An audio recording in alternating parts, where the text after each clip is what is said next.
పల్నాడు జిల్లా గురజాల కారంపూడి ఎస్ఐ వేధింపుల కారణంగా ఓ మహిళ పురుగుల మందు తాగిందంటూ వస్తున్న వార్తల నేపథ్యంలో గురజాల డీఎస్పీ కార్యాలయంలో డీఎస్పీ మహేశ్వరరావు సోమవారం మీడియా సమావేశం నిర్వహించారు. ఈ సందర్భంగా డీఎస్పీ మాట్లాడుతూ అయ్యప్ప అనే వ్యక్తి దాదాపు 40 మంది రైతుల నుంచి మిర్చి కొనుగోలు చేసి గుంటూరులో విక్రయించాడని తెలిపారు. రైతులకు సుమారు 1.5 కోట్ల వరకు చెల్లించాల్సి ఉండగా ఇప్పటి వరకు ఒక్క రైతుకు డబ్బులు చెల్లించకుండా ఇబ్బందులకు గురిచేస్తున్నాడని చెప్పారు.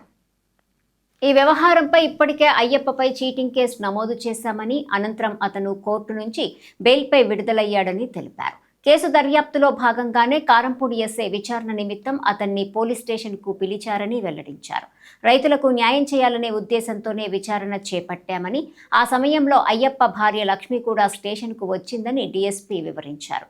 అనంతరం ఆమె పురుగుల మందు తాగి పిడుగురాల ఆసుపత్రిలో చేరిందని, కారంపూడి ఎస్ఐ వల్లే తమ ప్రాణాలకు ముప్పు ఉందంటూ వీడియోలు సోషల్ మీడియాలో వైరల్ అయ్యాయని చెప్పారు. ఆ వీడియోలపై కూడా సమగ్ర విచారణ కొనసాగుతోందని, విచారణలో ఎస్ఐ తప్పు చేసినట్లు తేలితే చట్ట ప్రకారం చర్యలు తీసుకుంటామని డీఎస్పీ స్పష్టం చేశారు.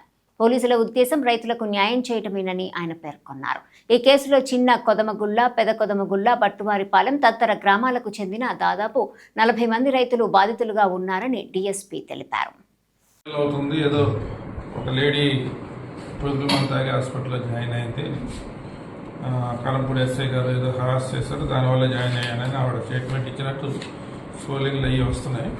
యాక్చువల్లీ దీంట్లో ఫ్యాక్ట్స్ ఏంటంటే గత నెల 25/6/2026లో మన కారంపూడి రైతులు సుమారు 30 మంది వచ్చి కారంపూడి పోలీస్ స్టేషన్లో ఒక కంప్లైంట్ లాడ్జ్ చేశారు. వాళ్ళు ఎవరెవరంటే బట్టువారిపల్లె, కొదమగుడ్ల, చిన్న కొదమగుడ్ల గ్రామాల రైతులు 30-40 మంది. వాళ్ళ దగ్గర అప్పన్న అనే వ్యక్తి, అయ్యప్ప అనే వ్యక్తి మిరపకాయలు తీసుకొని గుంటూరులో అమ్మి మళ్ళీ వీళ్ళకి డబ్బులు ఇచ్చే దళారీ వ్యాపారం చేస్తుంటాడు. గత 3 నెలల్లో 1,50,00,000 రూపాయలు మిరపకాయలు తీసుకుని వెళ్ళి వాళ్ళకి డబ్బులు పే చేయలేదు అయ్యప్ప. ఇకపోతే వాళ్ళు పోలీస్ స్టేషన్ కంప్లైంట్ ఇస్తే ఎస్ఐ గారు 49/26 of Karampudi PS 25/6/28 case register చేశారు ఆయన మీద చీటింగ్ కేసు.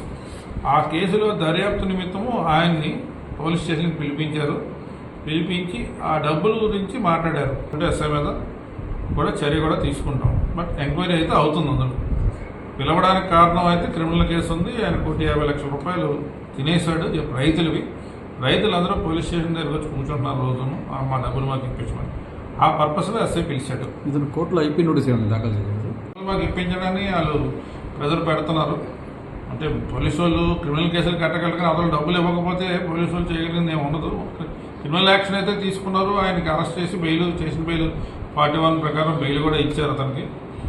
బట్ స్టిల్ రైతులు మాకు న్యాయం చేయాలి, వాళ్ళు న్యాయం జరిగినట్టు వాళ్ళు ఫీల్ అవ్వట్లేదు, మాకు న్యాయం చేయమని ప్రజలు పెడుతున్నారు.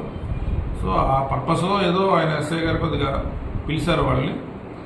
దాని మీద వీళ్ళు అఫెండ్ అయ్యి ఇలా చేసి ఉంటారు. దాన్ని ఎంక్వైరీ చేసి based on merits will definitely take action.